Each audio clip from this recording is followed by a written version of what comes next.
celui qui a failli être avec Isabelle Nanty au casting d'Astérix Mission Cléopâtre, puisqu'il aurait pu jouer à bras raccourcis. Voici Christophe Luder. Le billet de Christophe Luder. Mais j'ai joué avec lui. Mais oui. On a joué dans un court-métrage. Moi aussi j'ai joué avec.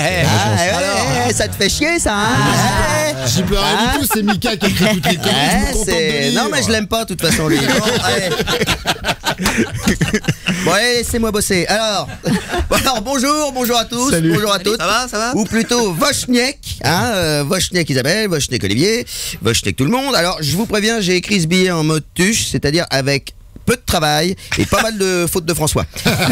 La preuve, je me suis parlé. Alors je vais pas vous faire le pitch. Tout le monde connaît les tuches. Et puis, comme dirait mon urologue, qui est aussi mon co-auteur, ça sert à rien de se forcer quand on n'a pas envie de pitcher. Alors, et surtout, si je suis honnête, je serais bien embêté pour vous en parler parce que je l'ai pas vu. Alors, oui, j'ai reçu l'invitation pour la projection de presse, mais 16h du matin, ça fait un peu tôt pour un dimanche. Surtout qu'en général, à cette heure-ci, un dimanche, la plupart du temps, j'ai rien à faire. Et c'est un truc qui m'occupe bien les 2 tiers de la journée. Oui, parce que l'autre tiers, faut quand même que je me repose. Alors, bon, j'espère que j'en ai pas trop dit sur le film.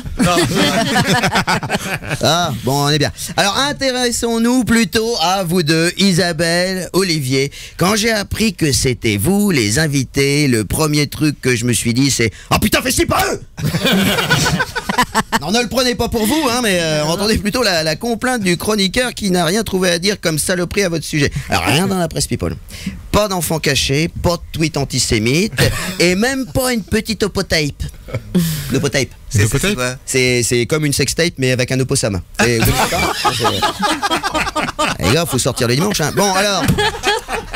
Bon, du coup, je vais être obligé de parler du film. Mais je serai pas le premier à parler d'un truc que j'ai pas vu. Regardez, Johnny, il parlait bien de sa tournée en 2018. Alors... Les gars, c'est un hommage. Non, Jeff...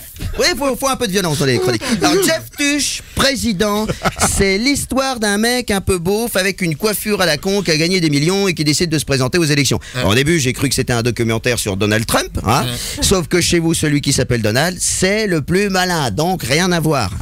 Alors, petite parenthèse, j'avais une petite idée de slogan pour Jeff. Votez Jeff Tuche, c'est faire face au problème, pas question de faire la politique de l'autre Tuche. Elle est pas mal celle-là. Merci. Bon, je suis désolé, je dois faire une petite pause boisson. Y a pas un Voschniek qui voudrait me remettre une petite Suze, parce que là j'ai la glotte aussi sèche que les couilles du père Taupin. Donc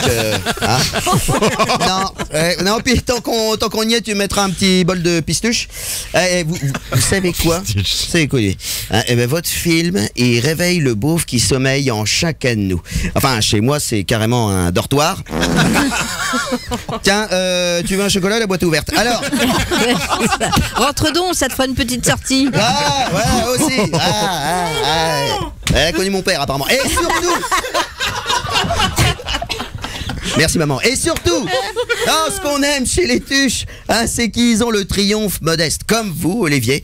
Parce qu'on peut faire un succès, mais pas 15.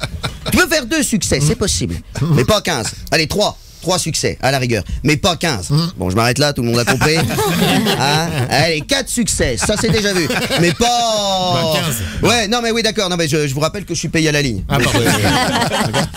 En tout cas, moi, je vais vous le dire, votre famille, elle m'a tuché. Allez, même Télérama, et c'est vrai, ils n'ont pas réussi à en dire du mal. Paraît que le journaliste qui a vu le film, quand il a ri, il s'est retourné pour voir si c'était pas quelqu'un d'autre. Ça doit être ça qu'on appelle un succès populaire. Et si pour être populaire, faut ressembler aux Tuches, moi, je veux bien me faire adopter. Parce que même si vous sortez un 15e Tuche, vu comme les enfants grandissent, je pourrais toujours jouer le petit dernier. Et puisqu'on parle de dernier, tiens, rhabille les gosses et remets-moi donc une Suze. Allez, pétez. Merci, bravo. Christophe Luder, c'est Rire et Chanson. Merci.